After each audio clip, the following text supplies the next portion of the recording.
Šta znači biti pravi ratnik? Da li je to onaj ko može da ubije najviše neprijatelja?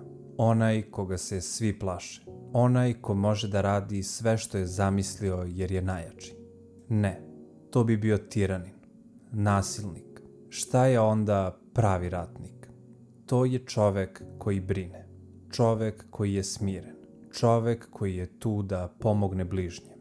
Vrednost pravog ratnika ne meri se u njegovoj moći da uništi, već u njegovoj moći da spase. Kada Thor daje 8 svojih najboljih ovaca da bi otkupio roba koji će umreti istog dana. To je čin pravog ratnika. Dopustiti čoveku da ima svoje dostojanstvo. Ne omalovažavati tuđ život samo zato što si ti u boljoj situaciji. Iskoristiti mogućnosti koje imaš da bi pomogao drugima. Pravi ratnik posjeduje sve osobine običnog ratnika.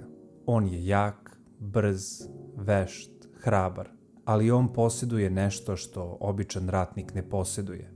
Dok ratnik uništava, pravi ratnik štiti. Dok ratnik izaziva strah u srcu, pravi ratnik izaziva smirenost. Dok ratnik proliva tuđu krv, pravi ratnik bira da bude prolivena njegova. Dok ratnik uništava čoveka u sebi i drugima, pravi ratnik čuva čoveka u sebi i drugima.